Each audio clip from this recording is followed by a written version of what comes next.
Olá, muito boa noite para os parisienses, para os europeus e muita boa tarde para os brasileiros.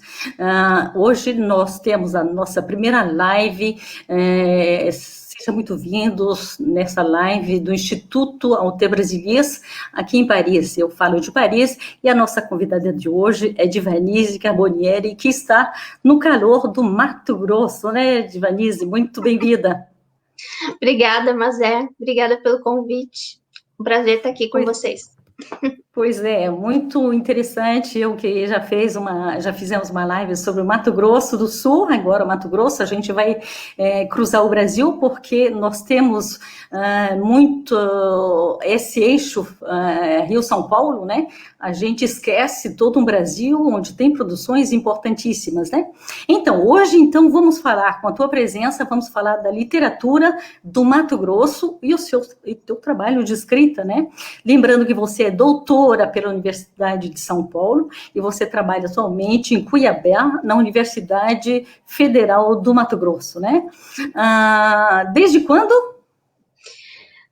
Na Federal do Mato Grosso eu estou desde 2009, mas eu antes estava na cidade de Rondonópolis, que é uma cidade no interior de Mato Grosso, né? E daí em 2011 que eu vim para Cuiabá, que é a capital. Uhum. Queria lembrar que você é escritora também, tem 6 livros publicados, entre outros Entrave, Passagem Estreita, sobretudo contos e poesia, e o último, Nojo, né, que é contos. O Passagem Estreita foi finalista do Jabuti, né, e o Nojo, contos, editado agora no 2020. A gente vai falar isso mais adiante. Eu queria, para os europeus, os franceses que não conhecem muito o Brasil, colocar um mapa do Mato Grosso, situar o mapa do Mato Grosso para... vamos ver aqui o mapa do Mato Grosso. Cadê o mapa do Mato Grosso? Pois é, o mapa do Mato Grosso. Lembrando que o Mato Grosso, então, era...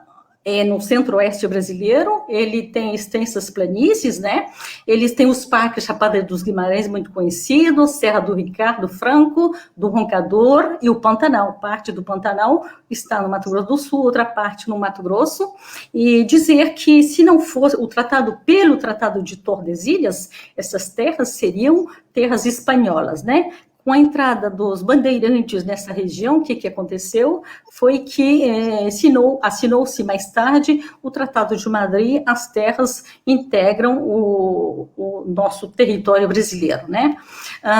E tem todo o século XX, chegada dos pecuaristas, exploradores, produção de muita soja, muitos grãos no Mato Grosso, né? Em 77, o estado do Mato Grosso do Sul é criado, então o estado que era o Mato Grosso só até aí, ele muda de figura, né? Então, eu vou tirar o mapa para te ver melhor aqui. Eu queria que você pudesse dar umas rápidas pinceladas, né, sobre a literatura do Mato Grosso. O que é os autores passados, presentes, né, as maiores expressões, como é que essa literatura no Mato Grosso? Por favor, professora. Então, um dos grandes autores, né, poetas conhecidos no Brasil inteiro, que é mato-grossense, é o Manoel de Barros, né? Que a gente estava até conversando antes, né? Ele nasceu em Cuiabá, que hoje é Mato Grosso, capital do Mato Grosso, né? De Mato Grosso, porque eles não gostam aqui que a gente fale com um artigo definido, do Mato Grosso. Eles preferem que a gente fale de Mato Grosso. Então, ele nasceu em Cuiabá, mas ele foi morar em Corumbá, que depois passou a ser Mato Grosso do Sul, né? Mas quando ele nasceu era tudo um Mato Grosso só. Além disso, nós temos outros poetas importantes, né? Silva Freire, Vladimir Dias Pino. Vladimir Dias Pino tem todo um trabalho com a poesia visual, então é bem importante nessa área. Esses já faleceram, né? Mas os que estão vivos, né? Nós temos Lucinda Persona, uma grande poeta que merecia ser melhor conhecida no resto do Brasil. precisa ser mais conhecida no resto do Brasil. Nós temos poetas mais jovens, Marli Walker, Marta Coco, Lourenço Falcão, Eduardo Marrom, que é mais romancista, né? Mas ele também tem uma produção poética grande. Aqui nós temos mais poetas do que prosadores, principalmente quando a gente está falando em termos de mulheres, né? Mas a gente teve uma grande romancista, que foi a Teresa Albuez, que publicou vários romances, e ela foi viver nos Estados Unidos, né? Então ela tem essa... Eu queria te dizer que eu trabalhei há 20 anos atrás na editora Zero Hora, que fazia e-books, e infelizmente não era o momento do e-book, e eu editei na editora Zero Hora. Ela esteve aqui no Salão do Livro, quando eu editei os livros dela em e-book há 20 anos atrás. Gosto muito da obra dela. E ela, infelizmente, também faleceu precocemente, né? E depois dela, na prosa, entre mulheres, por exemplo, não teve tanta coisa, né? A Marta Coco lançou um livro de contos, a Luciane Carvalho, que também é uma poeta importante, que está viva, uma poeta negra, que nasceu em Corumbá e veio para Cuiabá, mas na época que ainda era só um Mato Grosso, né? Tem um livro de mini-contos, ela tinha um livro de mini-contos. Daí Marli Walker lançou o ano passado um romance. Eu lancei um livro de contos ano passado, esse ano estou lançando outro. Por que eu estou falando isso? Porque a gente criou o Mulherio das Letras Mato Grosso, né? Um movimento de mulheres, né? Tem o Mulherio das Letras Nacional, como um movimento feminista literário, e a gente trouxe para o Mato Grosso, e a gente trouxe também para a Europa, né? Há 3 anos atrás, se eu não me engano, a gente criou aqui em Paris um grupo, né? Apresentamos o Mulherio das Letras da Europa, depois se criou outros mulherios nos países. É muito interessante esse movimento, né? Isso, e daí uma discussão que a gente sempre tem no nosso grupo é essa necessidade das mulheres narrarem, né? A gente precisa narrar também. Claro, a poesia é uma coisa maravilhosa, porque a maioria ali é poeta, né? Trabalha mais com poesia, mas a gente está fazendo esse esforço de trabalhar também com a narrativa, porque a gente acredita nisso. As mulheres precisam narrar, precisam contar as histórias a partir da perspectiva delas também, né? Não deixar só que os homens contem, né? A gente também precisa contar. Então, ainda que muitas vezes a narrativa seja mais dificultosa, né? Pra gente, que tem um pé mais na poesia, a gente está fazendo esse esforço. Tem uma autora jovem, que até eu terminei de ler o segundo romance dela ontem, que é a Stephanie Sandi, que ela é matogrossense, né? Mora hoje no Rio Grande do Sul, mas é matogrossense de nascimento. Ela lançou um romance que ganhou o prêmio Mato Grosso de literatura um ano antes do meu, né, do que eu ganhei. E agora, recentemente, ela lançou um romance que está no Amazon, né, que é Virgínia, e eu li ontem. Muito bom.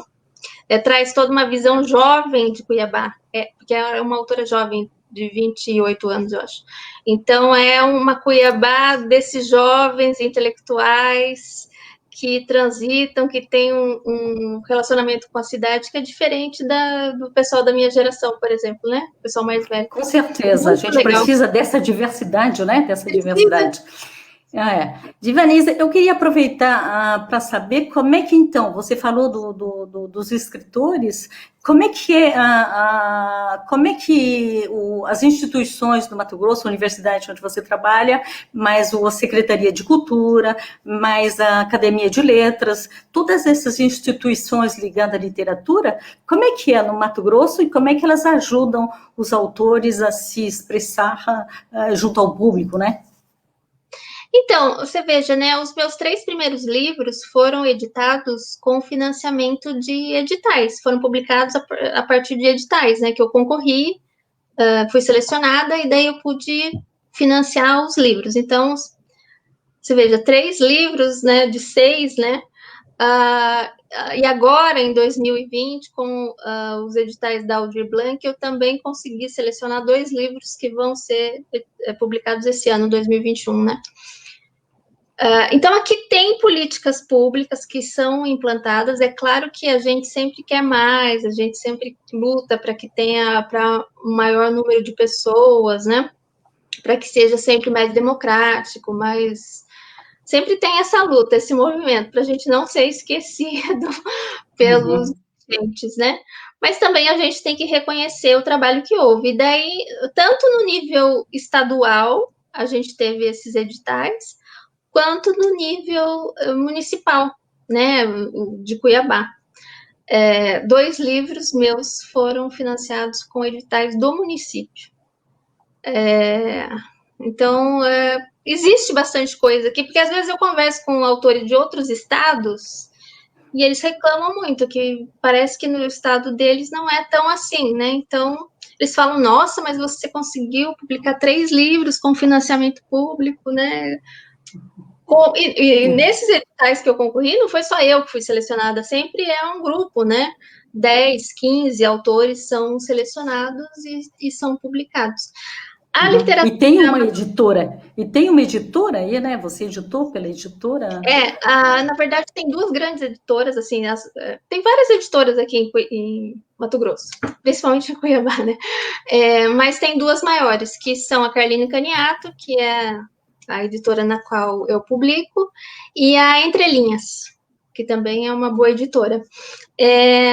Então, e essas 2 editoras, na verdade, elas estão por trás desse boom que está acontecendo na literatura mato-grossense, porque eu cheguei em 2011, né, e eu comecei a publicar em 2017, então eu sou muito recente aqui, né, mas os escritores que estão há mais tempo, os veteranos, eles me dizem, né, que é um momento que nunca, em outros momentos, não foi assim, né? Essa ebulição, todo mundo publicando, participando dos concursos, aparecendo, mantendo blogs, sites, revistas literárias, né?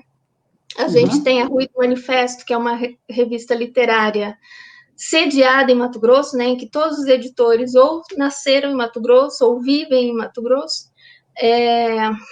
E agora a gente está tendo novos editores de outros lugares para a gente fazer pontos.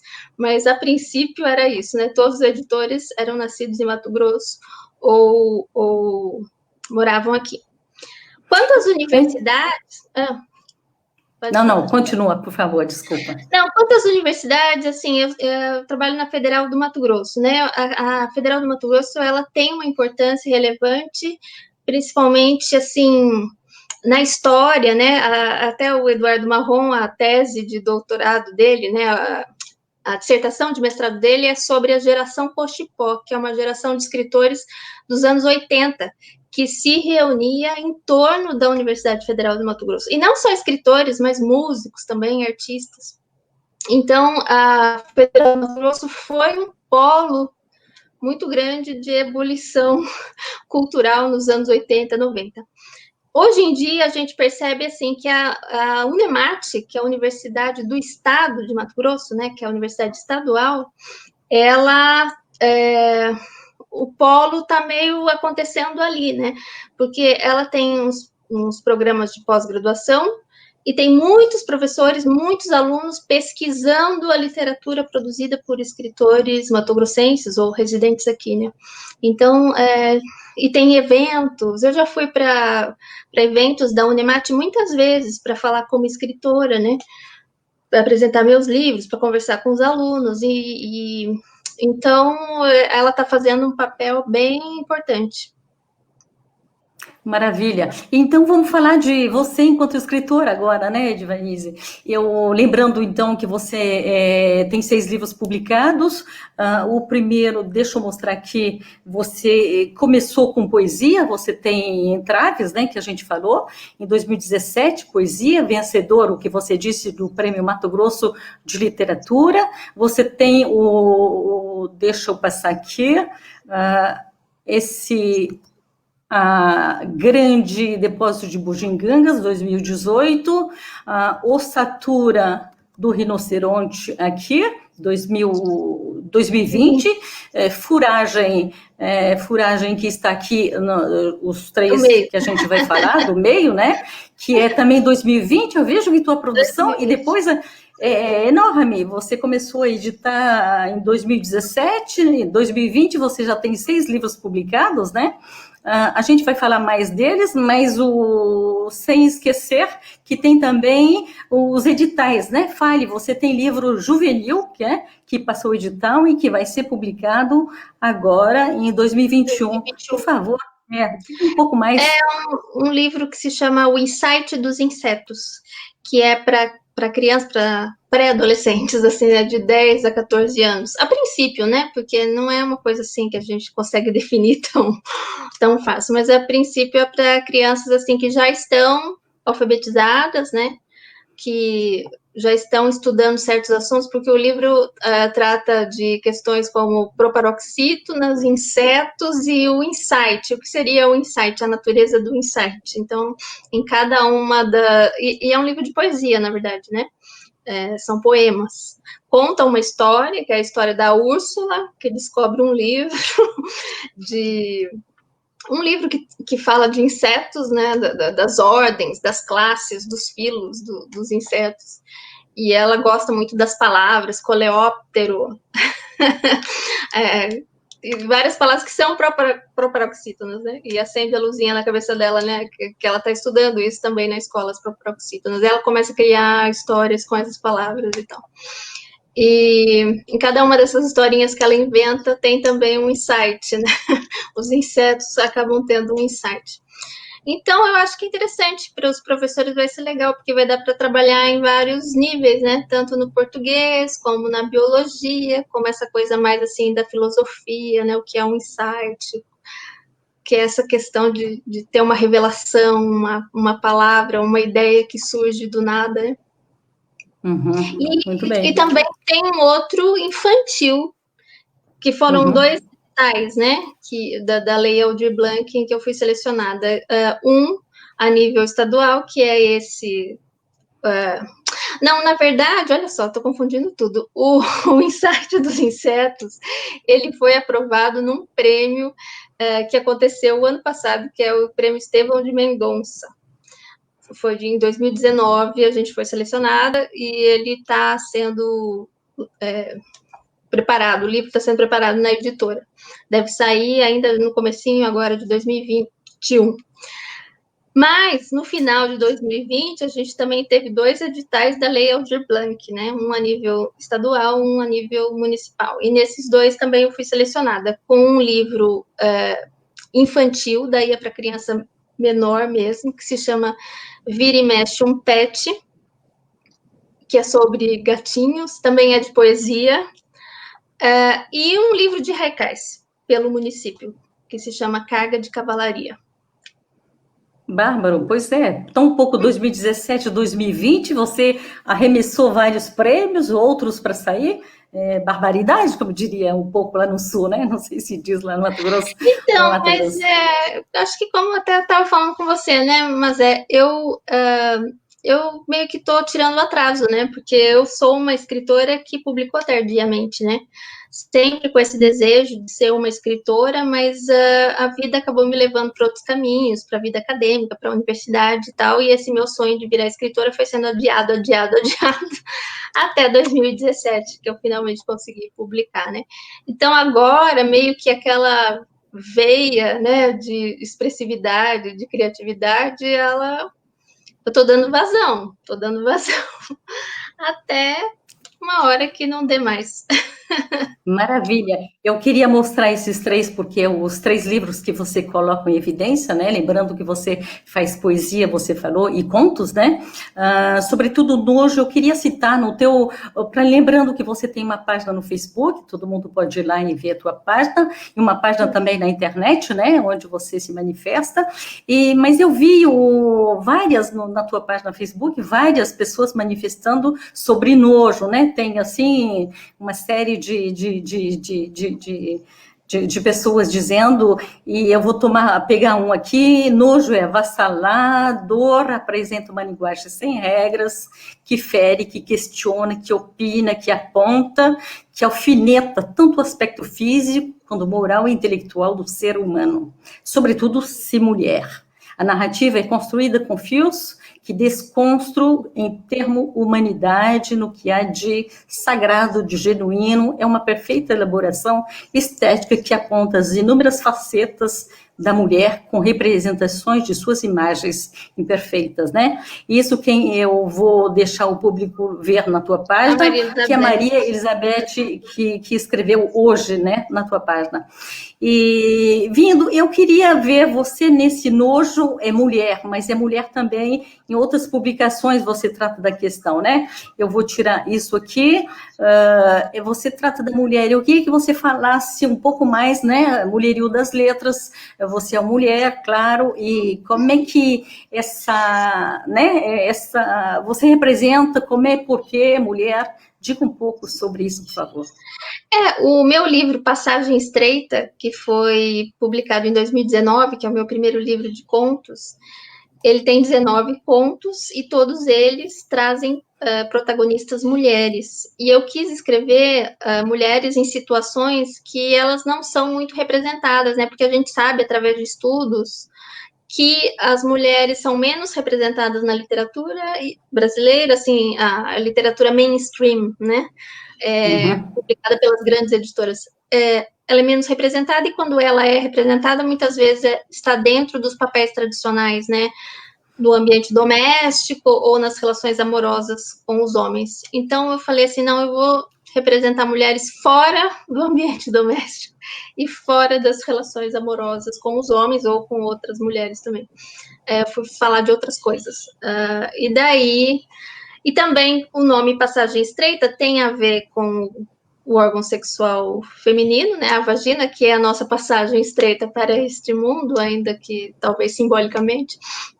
E também todas as personagens ali estão vivenciando situações extremas, verdadeiras passagens estreitas, às vezes físicas também, e muitas vezes simbólicas, muitas vezes sociais, alguma coisa que elas estão passando. E algumas conseguem superar, outras nem tanto, né? E essa foi a minha primeira experiência na narrativa curta, né, no conto. O Nojo, ele é um livro de contos também, mas ele, na verdade, ele tem esse nome de livro de contos, ele foi classificado assim por mim mesmo, por falta de outra classificação melhor, eu acho. Porque ele, na verdade, ele pode ser lido como um grande conto, e daí seria talvez um grande conto mesmo, porque o livro tem 97 páginas, mas é um grande conto que é composto de vários mini contos que estão ali em mosaico, né? Então tem um pedaço do mini conto aqui, outro pedaço ali, e daí segue o fluxo, daí vem outro pedaço, e assim vai. É uma composição em mosaico.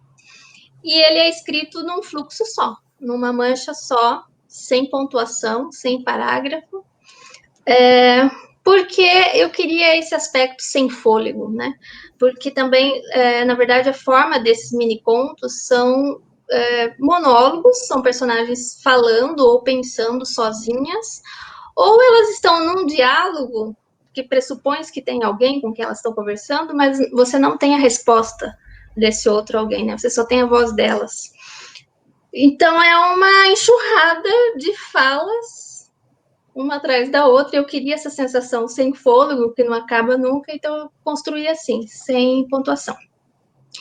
E o assunto sobre o qual elas falam é a pressão estética que as mulheres sofrem, né?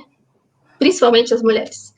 E como isso constrói relações, por exemplo, entre mãe e filha, entre a mulher e o próprio corpo, entre a mulher e outra mulher, como essas relações são construídas muito por meio dessa pressão estética. E é uma surpresa para mim, eu até estou destacando os comentários das outras pessoas, porque eu não esperava essa recepção, porque está tendo uma boa recepção. Eu achava que as pessoas iam odiar. Ah, é? Justamente porque ele não tem pontuação, ele é escrito no português popular. Eu falei, as pessoas vão achar isso uma loucura. Fala coisas assim absurdas, né? Fala sobre uma personagem criticando a outra pelo peso, pela pele, pelo cabelo, ou criticando a si mesma, né? Também tem muita essa coisa da autoimagem. Daí eu achei que as pessoas iam achar aquilo muito uma loucura. Mas, ao contrário, eu estou tendo uma resposta positiva que está me surpreendendo. É. E como eu sei que você tem, né, então, links com o Brasil inteiro, mas com o mundo exterior também, como é que, eu diria, para a tua literatura, mas para a literatura do Mato Grosso, como é que ela acontece no Brasil? Como é que o Brasil recebe ou não recebe essa literatura? Então, tem uma bolha, né? Tem uma barreira ainda, né, para a gente chegar no resto do país. Claro, não para pessoas, nomes como o Manuel de Barros, obviamente, né? Esse é um cara que rompeu a bolha, obviamente. Mas, assim, para a maioria dos escritores ainda tem essa bolha. Mas a gente percebe que recentemente está havendo um movimento, né? Eu fui finalista do Off Flip, outros escritores também foram finalistas do Off Flip. Fui finalista do Jabuti, teve escritor que ganhou aqui prêmio da Associação de Literatura Infanto-Juvenil, teve um escritor que ganhou o prêmio Sesc, né, aqui de Mato Grosso. Então, assim, os escritores estão aparecendo também no cenário nacional, né? Claro que ainda num movimento que está surgindo. E eu acho que as revistas literárias também estão ajudando, né? Como eu falei da Rua do Manifesto, a Rua do Manifesto ela tem 6 mil likes, né? Ela tem 6 mil curtidas e tem mais não sei quantas pessoas que seguem e tem bastante visualização, né? Os posts que a gente coloca. E a gente publica autores do Brasil inteiro, às vezes até de outros países, e também privilegiando também o autor daqui, né? Porque era essa a ideia da revista, né? Trazer os escritores daqui. Desenterrar os autores do país, né? Digamos, do Mato Grosso. Fazê-los mais conhecidos no Brasil e também trazer a literatura do Brasil para cá, mais conhecida entre os autores daqui, né? Essa é a ideia. E eu também agora... desculpa. Não, continua, porque eu queria que você lesse um trecho do teu trabalho, por favor. Eu olhei. Eu só ia falar da revista Ser Mulher Arte, que eu também estou na editoria, né? E acabo também... essa é uma revista, na verdade, que ela não é sediada em Mato Grosso, né? Ela foi idealizada pela Cris Herman, que é a editora executiva, né? Ela mora na Alemanha, né? Mas ela criou essa revista como um coletivo de mulheres. Daí, várias mulheres estão associadas a essa revista, né? Temos várias colaboradoras, colunistas, e eu como editora adjunta, né? E também, nesse movimento, eu trago também autoras de Mato Grosso, publico na revista, e também de outros lugares, né? A gente faz um intercâmbio bem bacana. Muito legal. Você quer que eu leia?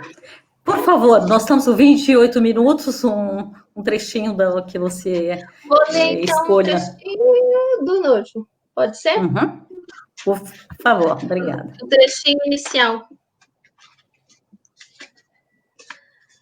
Você é muito textuda. Bom era cortar uma franja logo para esconder esse paredão aí. Olha, nem dá para acreditar. A cara quase que é só testa. Fica muito esquisito. O resto do rosto é um terço da testona. Testa grande pode ser sinal de inteligência, mas de beleza com certeza não é. E com esse cabelinho ralo, nem dá para cobrir tudo. Eu tenho a testa pequena, teu pai tem a testa normal. Não sei por que você veio com esse testão. A quem você puxou? Deve ser a família do teu pai, que ali tem cada jaburu, mas testa grande igual a tua, ninguém tem. Isso daí realmente é privilégio teu. Quando Deus distribuiu testa, você passou 6 vezes na fila. Pior que testa, nem dá para operar. Que plástico que vai fazer para diminuir testa? Diz que na Coreia tem umas que raspa o osso para deixar o rosto mais ajeitadinho. Se tivesse aqui no Brasil, eu pagava para você, porque essa testa aí é um atraso na tua vida. Maravilha. E Divanise, onde a gente encontra os teus livros, contacta, como é que... Então, os livros podem ser encontrados no site da editora Carline e Caniato, né? Ou então pode ser adquirido comigo nas redes sociais, pode entrar em contato comigo no Instagram ou no Facebook, tá o meu nome direitinho, Divanise Carbonieri.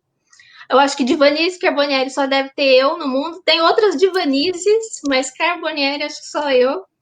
E então é fácil me localizar. Com certeza.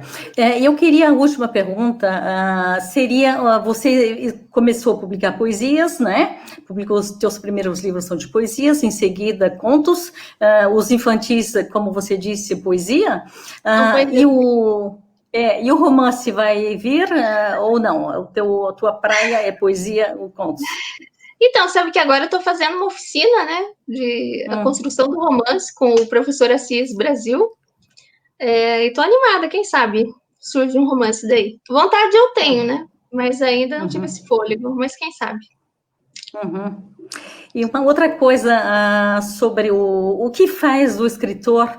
Você nasceu em São Paulo, eu acho que no interior de Sorocaba, se eu não me engano.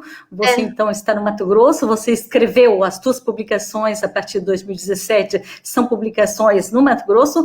No que a gente pode dizer que você é uma escritora mato-grossense? Qual é a...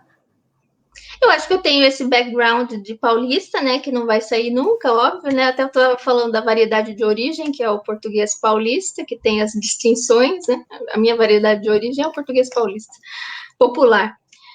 Mas eu tenho também agora essa raiz mato-grossense, porque, afinal, toda a minha produção literária foi criada aqui. Então, a minha produção literária, ela é... Se eu não nasci aqui, ela nasceu. Então, ela é mato-grossense, né? E ela foi possibilitada também pelo Mato Grosso, né? Pela minha existência aqui. Então, eu acho que tem essas... Eu acho que eu não sou uma só, eu sou várias, tenho várias facetas. Muito bem. Tem alguma coisa que você gostaria de dizer que eu não perguntei, assim, para o nosso público, antes de afindar? Não, só queria agradecer, é um prazer estar aqui com você e com esse público que, com certeza, está vendo a gente de vários lugares do mundo, né? Então, é um prazer, uma honra. Com certeza. Muito obrigada, Divanise, e vocês estão aí no calorzinho, a gente está aqui no frio, mas o verão virá novamente, a pandemia acabará. Muito obrigada por estar aqui com a gente e até a próxima. Muito obrigada. Até. Grande abraço. Tchau. Até. Tchau, tchau.